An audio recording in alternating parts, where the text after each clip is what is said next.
Happy Wednesday, everyone. Welcome to another fabulous edition of Chamber Chat, presented by Bose, McKinney, and Evans, LLP, attorney at law. Let me give them a little double shock right here in the beginning.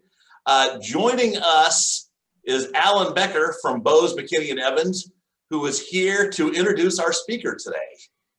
Thank you, Brad. I am pleased to have the opportunity to introduce Tim Neuman today. Tim does several things that we're interested in as a firm, and also I'm personally interested in. That is he's involved in the music business, is a lead singer and guitarist for several popular bands, including the Copper Stills, Country Summer, 10th of Never, and his solo act, Tim Neuman Music.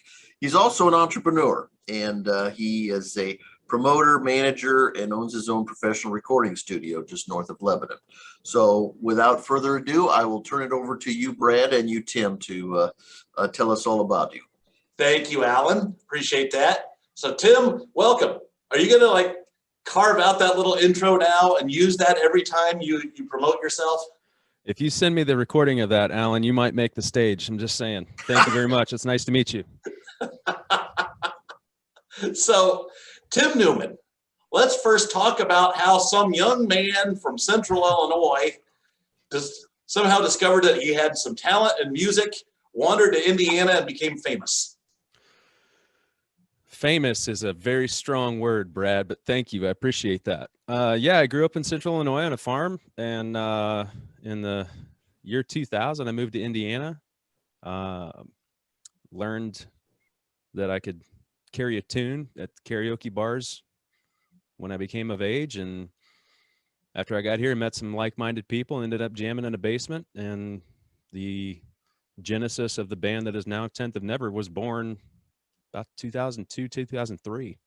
So here we are, 2021, 18 years later, and we're still going.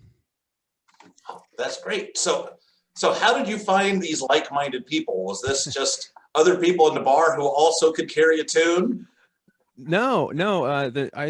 For a couple of years, I worked for a company out of Plainfield called Brightpoint, and one of my friends, one of the first people I met when I moved to Indianapolis, Jim Patterson. I think you've met him, Brad, JP. Yeah. He and I got to, yapping. He played drums. We worked with another guy that played guitar, so we ended up going to his house on a Wednesday night for a guy's night out. And next thing you know, we're calling Tracy to come over to play bass, and this behemoth was born from a guy's night out on a Wednesday. So tell me a little bit about how does this transition from a drunken hobby into something that actually pays the bills? Paying the bills, again, it kind of goes hand in hand with famous. I don't know if we're paying the bills with it, but we're paying some bills with it. From the moment I stepped on stage and saw people reacting to what we were able to do, I kind of got caught by the bug. And it took a long time, honestly, because I still kept the job for the longest time. And it wasn't until the last 5 years or so that we were financially stable enough for me to not have to rely on that to break out on my own and start this phase of my life, which is exactly what you said. I'm kind of dabbling in a little bit of everything, but and that's where we're at. So let me bring me back into the picture here. So let's talk a little bit about, well, one, it's probably scary to quit your job and say, all right, I'm going to make all my money doing music. You also had to sell that to a wife who may have been a girlfriend at that time. I'm not exactly sure how long you guys have been married. But then also talk about the music scene in Central Indiana. I know when I was growing up in the 80s and 90s, Indianapolis was not really known for live music. It seems to be getting better, but this is not a natural place for somebody to launch a career. Traditionally, no. When you look across, what people would consider, and I'm using the air quotes here, popular music, Indianapolis may not be a hotbed for the bands or artists that get started, but at the same point, how about it this way? Back in the 80s and 90s, going through this, my understanding was you kind of had to go seek out live entertainment. If you wanted it, it was there, but you had to go out and actively seek it. The difference between then and what I believe is going on now, is it's a little more in the forefront. People are understanding now that there's live music and there's good bands and there's good entertainers out there, doing great things in all different genres. And it's not hard to find now. It may have been a little more difficult to find. Maybe the crowds were a little seedier or it was a little rougher of a crowd, but now, I'm noticing more mainstream and even the obscure stuff is still gaining its popularity and has its place. To go back to your earlier question though, was it scary to quit my job? No, I loved quitting my job. That was one of my favorite things in the world to do. It was a little hard to wrap my head around if I was going to be able to make enough money doing this. And as far as selling it to the wife, all credit goes to her. She was the one who pushed me, and said that I could do it. And God bless her for doing that. And she still supports me to this day. I've met your wife several times. She is a wonderful woman and she puts up with you. So that makes her even more wonderful. Now, She's a Cassandra saint. put in the chat box, what genre do you play? I find that question humorous on the front end because I have seen you play 90s alternative, classic country, hot country. You were a boy band one night. I noticed one of the people from your band, Dahlia, is on here. I'm not sure what she would say that your genre is. So, talk about the genre that you prefer to play and the genres you have played. The genre I prefer to play, I guess at my core, I would say country. That's kind of where, I grew up born in 76. So my main, my formative years of music were in the 80s and the 90s. And growing up on the farm, you listen to country music. And as a teenage boy, you hated country music. And then as you come of age and you start paying your own bills and stuff like that, the next thing you know, you start paying attention to lyrics and realizing that for me, I related a lot more to country music at that point, and that's kind of been my stable go-to. But I've got this huge background in rock music, so all the hair bands, the grunge scene was big when I was going through high school, so I've got a lot of influences through that. And then over the last 4 or 5 years, really getting into, I haven't had the opportunity to play much of it, but really love Bruno Mars. I actually like Ed Sheeran. I love some of that stuff. And you're going to hear, you come out to a show that I'm doing solo and you ask what I prefer to play. It's whatever the audience really wants. Brad, you've seen it firsthand where one show will start in a certain genre or a certain area of music, and then at the drop of a hat, because the crowd wants to hear it, we move and we swiftly change into something that's a little more crowd friendly. And next thing you know, we got people up dancing, having a good time. And that's what we're there to do. Because at the end of the day, the band's job is not there to play music. Our job is to keep people in the seats or get people moving. And if you're playing at a bar, their job is to sell drinks and food. If we're playing at a restaurant, our job is to keep people for 1 or 2 more drinks or 1 or 2 more apps. That's our job. And the second that switch flipped in my brain a few years ago, I kind of changed the way I thought about it, and it seems to have done well for me. So very happy. That's good. Cassandra just asked a question. Have you ever played Daniels Vineyard? A couple times, yeah. I was just there this past Saturday. Fun crowd, fun night. Played there last year 3 or 4 times solo on the patio. Beautiful venue. Love playing out there. And then one of the bands that I'm sure we'll talk about, Country Summer, we played a big show out there in October. It was a little cold, but it was really fun. Yeah, they do a great job. So what is the range? How far out from Indianapolis do you go? Actually, you're based in Lebanon. Mm-hmm. So, how far will you guys roam I guess that's money dependent. You'll go anywhere. Yeah. It really depends on your budget. I mean, where do you want me to play and how much are you willing to pay me to get there? Well, okay. So typically, where do you play, and what's probably the biggest gig that you've had to date? Typically, Marion County and the surrounding counties is where we are. Every once in a while, I'll venture down to Martinsville. I've done a couple of shows down there at a winery brewery down there. We did their summer concert series last year as well. I get to go to Nashville, Indiana, or actually a little south of Nashville, Indiana this year to play for a wedding for some friends from New Pal that we met at A.L. Fisher's. So it's crazy how this thing happens, but I don't have a radius that I would call out of the limits, but the majority of our shows are in Marion and the surrounding counties, Marion and Hamilton County, really. So let's say you get a call tomorrow, and given that another one of your bandmates is on here, and they say, we want Country Summer to tour with Brad Paisley, and we want you to go out for a month. Are you guys in or out? Okay. Is that a yes, or that's an? Are you asking? Is this a legit question here? No, Well, I'm not going to pay. Country Summer is made up of a group of individuals, and I love them dearly. A lot of us have families, and some of us don't. So something like that would be logistically difficult. The opportunity may outweigh the logistic difficulties that we would face. And that's what comes down to running a band is sometimes those types of decisions we have to discuss as a group.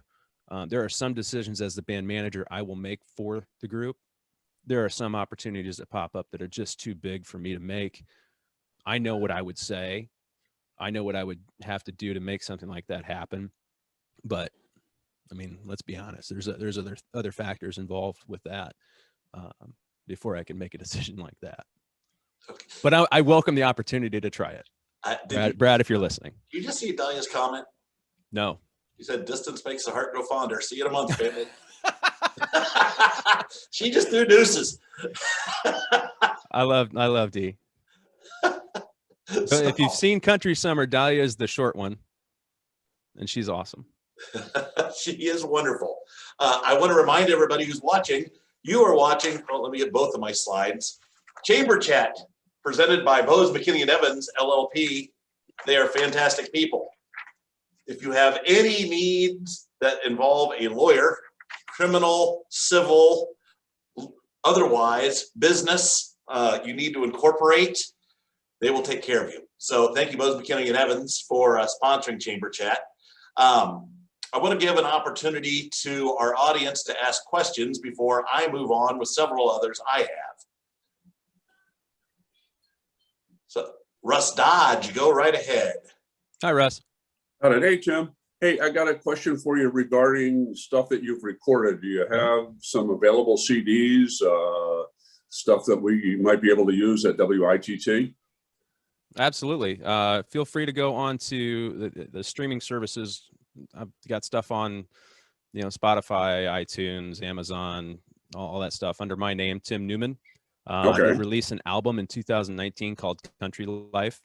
And for a brief moment, until COVID hit, which I think we'll get into a little later, I was going to open for Mitchell Tenpenny at Ball State University. Missed out on that one, thanks COVID. And then during the quarantining period, I partnered with one of my Country Summer bandmates, and we started writing some songs under the name Copper Stills. And we've got a handful of songs out there that we're really proud of as well. So Tim Neuman and Under the Copper Stills, take a look. Yeah, we can talk away from this chat today, but I'm looking at the possibility too of you doing something acoustically live in one of our studios. We do that with local artists from time to time, so we're always looking for who are the people that we don't know that much about that are good. And if Brad gives you an endorsement, that's a triple thumbs up, and I only have 2 thumbs, so that gives you a pretty good idea that would be something we'd like to do. But I'll look at what you got, and we'll try and move ahead. Little sidebar: when you were growing up on 70s music and all of that. Did you ever come across, you were talking about genres. Uh-huh. Did you ever come across punk country? I'm sure I have, but I couldn't name anything. There was a great band called the Stiffs, and their one notable single that it got some radio airplay. It was called "I Want to Whip Your Cow." Now, Russ, I got to ask you, is that like the brother to Hick Hop? I'm not really sure of the genre because it was very short-lived. I mean, it was there's a recording of a station that switched to that format that lasted about 2 minutes. And again, these days there are as many formats as there are different internet opportunities. So it was just 40 years ahead of its time. That's all. So were the Pixies, but hey, they did okay. Yeah. It only took them 30 years to start making money. Oh, goodness. Well, if you guys come out on Saturday night to Queso's at 146 in Hazeldale, maybe I'll learn the Stiffs song and we'll play it there acoustically. Because Brad knows I'm not afraid to try anything on an acoustic guitar. And he will try anything. Well, Russ, thank you. I appreciate the question. And if you ever want to reach out, Brad can get you my contact info. Thank you. Yeah, I can get that to you, Russ. All right, thank you. Appreciate it. Neuman, before I ask more. All right, then I am going to ask more. So Tim, first, let's talk about the music scene in Central Indiana. Is it growing? Is it coming back? Talk a little bit about how the pandemic affected you and all the other bands. I mean, obviously you do promotion, and I want to talk a little bit more about the event that you're putting together in Boone County. But just, how did bands adjust, pivot, and has it come back fully? What are you seeing? Well, let's go timeline here. So March, I think, was the 13th. We were getting whispers of stuff happening, right?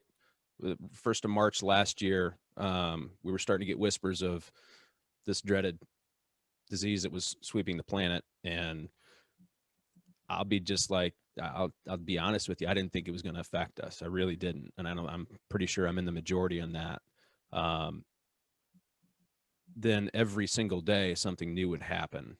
Something new would pop up. We played a show on the 13th for one of the bars we play for up on the north side of town. They did a St. Patrick's Day tent party. And the next morning, I think at 10 o'clock in the morning, Governor Holcomb came and shut the state down. And then everything changed. Yeah, it was tough. I mean, we're all sitting here with 50 to 60 to 70 shows on the books, ready to play a big year and have start taking our steps as at that time, Country Summer was still on the come. And we were looking to break into that next tier of doing, more weddings and stuff like that. And everything gets shut down. So it was extremely scary. Nobody knew what was going to happen. Obviously, it's no different in our industry than it is in anybody else's that was public facing. The big difference is we were the first ones to get shut down, and we'll be the last ones to get back to normal, because entertainment is not essential, according to some folks, which I understand. The what we promote does not promote social distancing at all. If anything, we are the anti-social distant industry. But at the same time, a lot of us, including myself, rely on this income. And then when it gets taken away, we work so hard to get ourselves to a point where we're bookable, where we get invited to play these venues multiple times throughout a year. And we're so blessed to walk into October, November and getting phone calls saying, I'd like to book you 5 times next year. I'd like to book you here. I'd like to book you here. I'd like to book you there. All these things are wonderful, and the calendar's filling up, and then everything's erased in a moment, in a matter of seconds. The only thing that kind of saved us was technology. So, getting back to your word of pivoting, a lot of us pivoted as quickly as we financially were able to do. We pivoted and started doing live streaming events. Some of us, including myself, were investing in thousands of dollars of gear so that we could put together, not TV quality. We don't have that kind of money, but as good a quality as we could put out on the interwebs. I bought a 3-camera switching unit. I bought a brand new computer interface. I bought 3 new Sony Handycams and, all these HDMI cables and stuff like that. And I've got an entire mixing board sitting here to my right that its sole purpose is to be able to run a band that you listen to and it sounds like you're in the room. It's not picking up from a cell phone speaker. So there was several other folks, Jason Squire, and I bounced ideas off each other almost weekly because he would do a live stream and he did some cool stuff. And then I did one and I did some cool stuff, and we'd be on the phone back and forth talking about stuff like that, just trying to make it as seamless and as easy for the listener as possible. Because the reality is the live streaming is wonderful, but there's a law of diminishing returns. So who was it? It was Jay Baker, did a weekly live stream, and he and I had a couple of conversations throughout the pandemic, and he noticed and I noticed as well that your first live stream you had this many viewers, and the next one you had this one, and the next one you had this one, and the next one you had this one, and it's just you put more effort into getting less out of the return. And that's just the nature of the beast, because everybody is in the same boat. We're all sitting at home. Oh, it's another Tim Neuman Sunday night. Well, okay.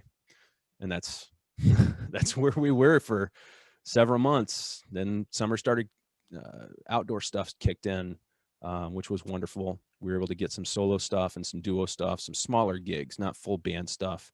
And then taking you through to where we are now. Are we back? I would say we're 75 to 80% back to where we were, from what I could tell. I see bands getting booked frequently. I see full calendars. I see bars allowing more and more people to come in. We're starting to see some dancing happening at the tables in a distant manner, which is fine. That's great. I'm excited for an early spring. I'm excited for an early summer. And I'm excited for the outdoor stuff because I think that's where it's really going to kick back for us and come back strong. And all the communities that put on the events like Greenwood, their amphitheaters open this year. Their parks department's open this year. Nickel Plate's back open this year. I believe Noblesville is doing all their series as well. So we're really excited to see that stuff come back to life because we've missed it. That's cool. Well, I think you and I have talked a little bit about this. Russ Dodge knows, several other people on here know, but I'm excited just because Lawrence, the Arts for Lawrence, is building an outside stage. The city had started a couple of years ago doing Fridays at the Fort with live music, and I think that's transitioning over to the Arts for Lawrence. But that's, again, one more venue where 1,500 people can show up and see a band like yours. And yeah, it's a good way to support the arts. Talk a little bit about you managing bands, and then also talk about what you're putting together in Lebanon on the square this summer. And are you doing more than one of those?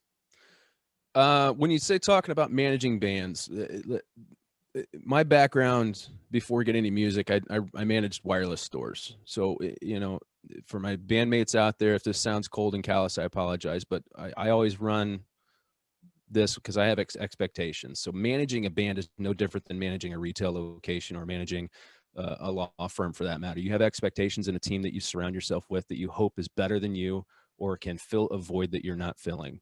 And I'm blessed to be surrounded by some extremely talented people that each bring something unique to the table that adds to the overall.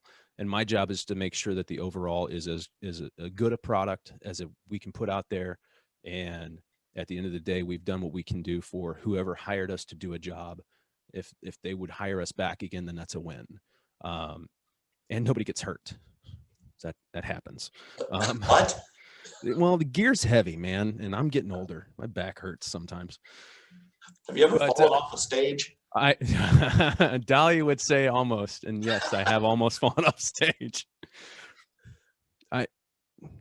Anyway, moving on. Yeah. So managing a band, I don't think is any different than managing anything else. The hardest part is just being honest. You have to be upfront with your expectations. You have to set proper expectations, and you have to be willing to do everything yourself before you ask anybody to do anything for you. And if there's anything that anybody who's ever been in a band with me could tell you, is I will do it all myself if I have to. I've rarely asked for help. But that's the old farm kid in me, just getting it done. And what was the other question? I apologize. Tell us about what you got are you putting together? Oh yeah. So something really exciting. I hatched an idea a couple of years ago with a friend here in town about doing a summer music festival. We wanted to do a kind of like every month. I wanted to have some live music thing going on here in Lebanon, and this was 2019, I think, and I had come up with the plan, an idea to do a 1 or 2 day music festival here in Lebanon, which has never been done. So I partnered with Lisa Sauce and Blind Entertainment to help promote and get my bands. I partnered with the town of Lebanon, with the Community Visitors Board of Boone County, and a not-for-profit. I think we're going to get the Heart of Lebanon, which is a not-for-profit that promotes the downtown Lebanon area. And we're going to put on the 2021 Boone County Summer Fest. It's going to be 2 days, 8 bands, 8 of the best bands around the Indy area are going to be here. We're going to have food vendors and other kinds of vendors and farmers market vendors and fire trucks and police riot vehicles, and hopefully the canines can come out. And our hope is that we can get the library to do some stuff with like bouncy houses and stuff like that in a safe, as safe as we can. And we're going to throw one heck of a party for 2 days here in Lebanon, and I'm super excited. So June 5th and 6th, mark your calendars, from noon to 8. Trust me, Sheila has already looked at booking a room. So. And you should. I mean, the reality is we're going to go from noon until 8 with 30-minute changeovers from the band. So you got 4 bands on Saturday, 4 bands on Sunday, and you're not going to want to miss it. I mean, if there's a genre of music that you're happy, that makes you happy, it's going to be represented in those 2 days, without a doubt. I mean, I literally just got off a Zoom call before this, so I've got it fresh in my mind. I got 45 RPM, Dave and Ray, Groove Smash, Country Summer. That's day 1. You got the Copper Stills, the Naughty Yachties, Stella Luna and the Satellites, and the Dew on day 2. So 8 of the most exciting and dynamic groups that you can possibly think of are going to be right here in one spot. And I haven't mentioned the best part. It's absolutely free. I was just going to ask, how much is this $100 concert? It's absolutely free. That's amazing. So who's sponsoring it? Yes, everybody here in Boone County. The city's helping. The Boone County Community Visitors Board is getting on board. We're getting all kinds of help from some local places. That Sports Bar, Clues Brews, is going to be involved. I believe Boone County Jail Distillery might have something going on with us as well. We're going to get, we just need sponsors and volunteers, and it's happening. It's done. Awesome. Well, I don't want to take up too much of your time, but I have 2 final questions for you. Yes. One, a question that I ask every guest on the Greater Lawrence Chamber of Commerce Chamber Chat presented by Bose McKinney and Evans. What is your favorite thing about Lawrence? My favorite thing about Lawrence? Yes. If I said Brad, would that be bad? That's pandering. I'm not above pandering, but that is not your favorite thing.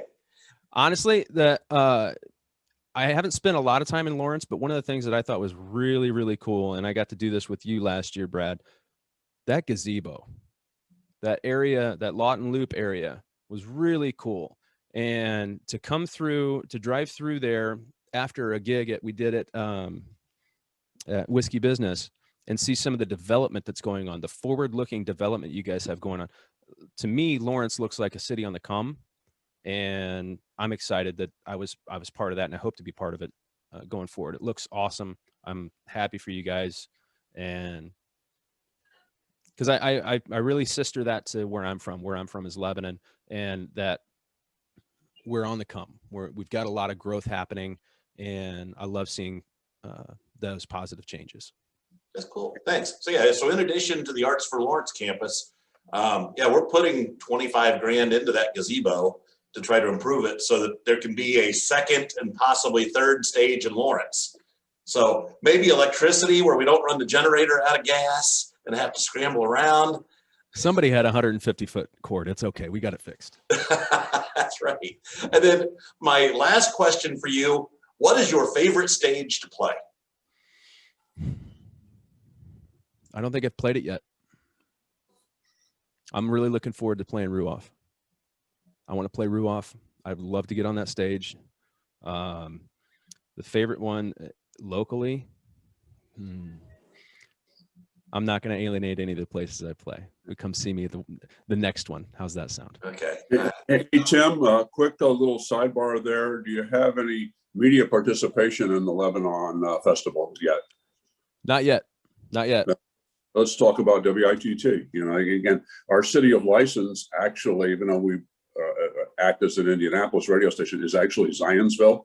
That's what the FCC assigned, how that station came to be. So part of what we try and do is where we can be involved in Boone County. So future conversation, okay? Absolutely, Russ. I look forward to it. Thanks. All right. Well, Tim, with that, I will say thank you very much for joining us. Tim Neuman, where's your next gig? This Saturday at Queso's, 146th and Hazeldale. After that, Copper Still is down at Ale Greenwood. And check the calendar for more. Very cool. I want to thank everybody for watching Chamber Chat, presented by Bose, McKinney, and Evans. Thank you for joining us. Keep in mind, in 2 weeks from today, we have the State of the City address featuring Lawrence Mayor Steve Collier. Be watching. There might be a venue change on that. So stay tuned. The day after that, so that would be 15 days from today, our next Chamber Chat will have Trace Yates. My predecessor will be the guest. He now is executive director for the Lawrence Parks Foundation. So we'll be talking parks with him. So thank you all for joining us. This will be up on our podcast, so it'll be on Facebook and our YouTube channel starting tomorrow. Feel free to share it around. Tim, thank you again. Thank you everybody else for joining us, and we'll see you in 2 weeks. Thanks, everybody.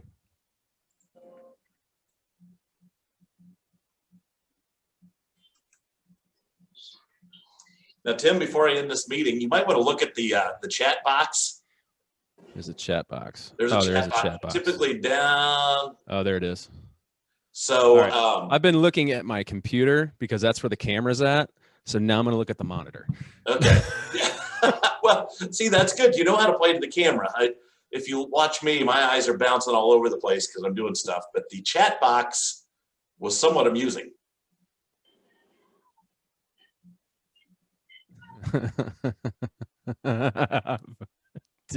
Suck. Yeah. So I'm in Martinsville, right? Doing their summer concert series. And I don't remember what song we were playing, but I wasn't singing it. I think it was either a Dahlia song or a Brian Goins song. And they had a drum riser, which is great. We typically don't get drum risers, which hence my lack of experience with drum risers comes in. So I'm up on the drum riser, just having a good old time. And we're getting to a point in the song where there's a big crescendo and a big downbeat. And I jump up and turn around and the floor comes faster than I thought it was. And my feet hit and I just start trying to catch myself because I'm running towards the front of the stage and I have absolutely top heavy. And Brad, you know me, I'm 6'4". Yep. 200 plus. That's a lot of momentum to stop. And I hit the front edge of that stage. My boot toes were over the front and I was leaning out over it, kicked my leg back, just did everything I could possibly do to not fall off stage. And I almost took a tumble off of one of those mobile stages, which is about 4.5 foot tall. Oh yeah. That's hilarious. No, it wasn't because it hurt. Well, I'm sure you probably pulled something. Yeah, you were down for a few days. But, I probably did, but oh well. So I don't jump off drum risers anymore. Well, just watch where you're going. Actually, it's gotta be tough. You're up there, you got the lights shining on you. I mean, everything else is dark. That day it was still light. It hadn't gotten dark yet, but it was hot as blazes. That was one of those days where you're playing your guitar and you try to slide your finger up or your hands up the fretboard and it goes. But I mean, we got to play. We were stuck. We were down for so long. And Martinsville was Martinsville Speedway. We did their summer concert series, both of them. And I think those are the only two shows we did during the summer. We came back and did a show or two in July. And then we didn't play again until November. Wow. So, well, one of the problems I see with outdoor venues, most of them have a time restriction. So you can't play till 2 a.m. You know, most of them say by 10 or 11. I would love more venues to shut off at 11. Well, it depends. People don't start getting excited until after dark. And that's fine. If you recall with the Copper Stills debut, I mean, it didn't get dark until your last half hour. I know. There's some venues I think would benefit from going 8 to 11. Mm-hmm. There's some venues that I think are fine the way they are. I mean, at the end of the day, I treat this just like anything else. It's a volunteer position. You can choose not to do this if you don't want to do it. So the price of doing this is if I'm playing like for Ale Greenwood next weekend, I'm going to load my truck. I'm going to load my trailer at about 2 or 3 in the afternoon. I'm going to grab a shower and I'm going to take a nap. And then I'm out the door at 6 o'clock. I'm rolling into the ale at 7. So my day starts at 2, 3 in the afternoon. My journey starts at 6 o'clock, 7 o'clock at night.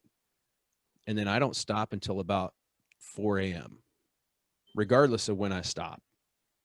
Because it's hard for me to shut it down when I come home. I'm still wired from the show. I just played 3 hours straight. We don't take breaks. I just played 3 hours straight. I've just rolled every cable I own. I've just packed up my trailer. I've driven home. I've played the show back in my head 600 times, finding things that I did right, did wrong. I was excited about this. Oh, we could do this better. And then what do? I stop at a drive-through. And when I get home, I stick the USB card in and I listen to the show. I listen to the show I just did because I want to find, oh, here's the magic, or, man, well, that harmony spot was bad, or, oh, wow, that was really good. And then I throw on Netflix and I pass out. Then the kids are up at 6:15, 6:30 in the morning, and we do it all again. Yep. So I would much rather be 8 to 11 and be home at 1. Right. Because, yeah, your wind down's the same. I noticed the same thing when I was bartending in Broderpool. I mean, especially on those busy nights, you're just wound up where you've got 3-4 hours where there's always somebody waiting on you. I mean, it's just go, go, go, go, go, go. All of a sudden, 3 a.m. hits, everybody clears out, you clean up, and it's 3:30, and you are wide awake. Yeah. And, I mean, yeah, it takes a couple hours to wind down. And you're right, you go through everything in your mind, and, you know, next thing you know, you're seeing a little bit of daylight on the horizon. You're like, man, it's already tomorrow. I better get to bed. Yeah. Yeah. That's the hardest part, especially at, you know, I'm not a spring chicken anymore when it comes to this stuff. I'm not 24, I'm 44. Yeah. And I've got a 3-year-old and an 8-year-old, and, you know, they're not old enough to really do anything on their own. So kind of got to be on my game. Yeah. Yep, exactly. And yeah, dude, you are. Thanks. I got to jump off, but hey, Russ, nice to meet you. Hey, feel free to reach out to me anytime, Russ. I'm happy to have a conversation. I'm disappearing for Florida late tomorrow, so it might be about a week, but till I catch up with you. But I look forward to it. I appreciate you joining today. Thank you very much. Thanks. All right. So, all right, Tim, that's it. We're still recording. I might end up including this little bonus segment. After if there's some gold in there, great. If not, that's fine. No, it's awesome. So, well, I appreciate you taking the time. This was interesting. I haven't done this before, so thanks. So this kind of merges my talk radio background with new technology. But I created this whole thing just because when COVID hit, I mean, I'd only been on the job for a month. Yeah, like, I better make myself known and prove some value. Otherwise, this might be the shortest gig I've ever had. I've had a few of those gigs. It's okay. Yeah. You always come back stronger. Yep. So, all right, Tim. Well, I will see you sometime soon. I don't know if it'll be this weekend, but No worries. yeah, Be good. in a row. I'm turning into a stalker. Tell Sheila I said hello. Okay. I will do it, man. I'll see you. Be good.